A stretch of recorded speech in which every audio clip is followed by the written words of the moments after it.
Qué alegría saludarte, querido hermano, querido amigo. Bienvenido a una sección más de Reavivados por su palabra. Hoy gustosamente iniciamos a estudiar la carta a los Gálatas. Gálatas fue un libro o una carta escrita por Pablo a la iglesia que estaba en Galacia, aproximadamente en el año 48 al 52 después de Cristo. El problema que está resolviendo Pablo en esta carta es el siguiente. Habían hombres o maestros que buscando ganarse el favoritismo, caerle bien al judaísmo, estaban enseñando a la iglesia de que los hombres eran salvos únicamente por las obras de la ley, entre ellos la circuncisión, o era el punto que se destacaba a la iglesia de los Gálatas. Entonces, ellos estaban enseñando que todo el que se circuncidaba era salvo y aquellos que no se circuncidaban, pues obviamente estaban completamente perdidos. Sin embargo, pues Pablo destruye esta teoría o esta herejía porque Pablo muestra que el evangelio es eterno y que el ser humano solamente es salvo por la gracia.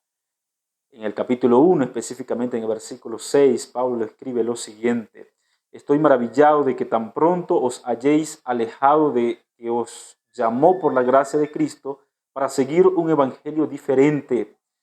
No que haya otro, sino que hay algunos que os perturban y quieren pervertir el evangelio de Cristo. Mas si aún nosotros o un ángel del cielo os anunciare otro evangelio diferente al que yo os he anunciado, sea anatema. Y la palabra anatema pues significa sea maldito, porque el evangelio de Jesucristo fue eterno y la palabra evangelio significa las buenas nuevas de salvación o las buenas noticias de salvación. Y las buenas noticias de salvación estaban desde el Génesis. Cuando Adán y Eva pecaron, automáticamente el Señor toma un corderito, sacrifica este cordero y viste a Adán y a Eva con las pieles de este cordero, representando que el cordero, que era Cristo Jesús, vendría a morir por nosotros los seres humanos y sería el único camino para salvar a los pecadores. Entendiendo eso, pasemos al segundo aspecto. El segundo aspecto, pues, aquí Pablo no solamente defiende su ministerio, sino que Pablo hace hincapié en el llamado que el Señor le hizo al ministerio. Y el llamado que Dios le hizo al ministerio también fue por gracia. Por ejemplo, el versículo 12 dice: porque yo ni lo recibí ni lo aprendí de hombre alguno, sino por la revelación de Jesucristo. Es decir, Pablo presenta que el llamado divino, el cual él entendió del Evangelio de Jesús, lo recibió del propio Jesús. Porque ya habéis oído acerca de mi conducta en otro tiempo en el judaísmo, de que perseguía sobremanera a la iglesia de Dios y la asolaba. Y Pablo era un perseguidor de primera clase del cristianismo. Inclusive era uno de los líderes para perseguir rotundamente a todos aquellos que predicaban de Jesús, hablaban de Jesús y creían en Jesús.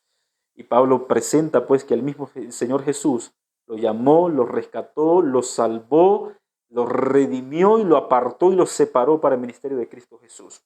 Por otra parte, el Evangelio de Jesús no solamente no cambia, sino que el Evangelio de Jesús transforma.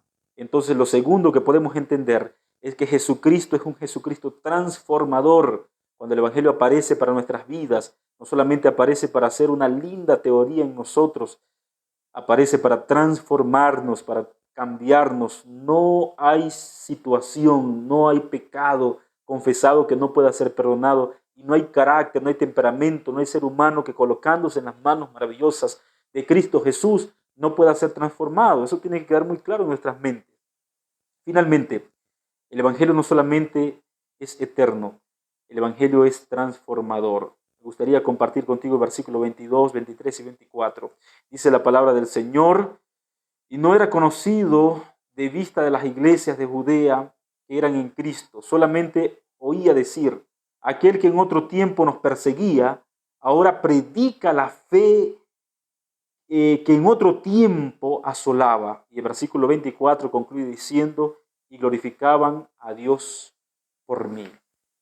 Y cuando Pablo dice esto, entonces Pablo nos deja la siguiente enseñanza: el Evangelio es eterno y el Evangelio nos cambia a nosotros, pero el Evangelio no cambia. El Evangelio transforma nuestras vidas, pero el Evangelio es uno. El Evangelio transforma nuestros corazones, pero el Evangelio sigue siendo el mismo. El Evangelio es saturador, transformador, revolucionario en el corazón del ser humano, pero el Evangelio sigue siendo igualito, sigue siendo el mismo. El Evangelio no cambia. Hoy en día podemos escuchar muchos evangelios, podemos hablar de muchos evangelios, podemos escuchar de muchas religiones, pero el evangelio sigue siendo uno. Y el evangelio es Jesús. Jesús no cambia, Jesús transforma, Jesús perdona, Jesús nos cambia a nosotros, pero Él no cambia, porque nadie puede cambiar a Dios. Entonces hay que tener mucho cuidado cuando queremos nosotros pretender cambiar al evangelio y no dejar que el evangelio nos cambie a nosotros. Yo quiero concluir con este pensamiento. En la Biblia, en la palabra del Señor, está concentrado el evangelio de Jesucristo. El que cree en Jesucristo tiene que creer en su palabra.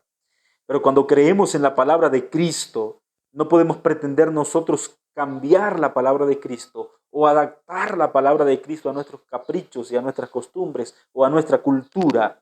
Nosotros hemos nacido en este mundo para adaptarnos a nuestro Creador y no para que nuestro Creador se adapte a nosotros. La mejor manera de entender esto es decir las siguientes palabras. Nosotros estamos en este mundo para que el Evangelio de Jesucristo nos cambie, nos transforme y nos perdone, pero no necesariamente para nosotros intentar cambiar el Evangelio de Jesucristo a nuestro antojo. Que Dios te bendiga. Quiero cerrar este pensamiento con una oración, pero no olvides, si esta palabra te hizo bien, comparte para que más personas puedan conocer de Cristo Jesús. Nos vemos mañana en el segundo capítulo de la Carta a los Gálatas. Vamos a orar. Querido Dios, bendice a la persona que está escuchando tu palabra en esta mañana. Permite que en el nombre de Jesús pueda aceptar el Evangelio de Cristo, el Evangelio que nos transforma a nosotros, pero que es un Evangelio que no cambia. Danos tu bendición en este día, oramos en el nombre de Jesús. Amén.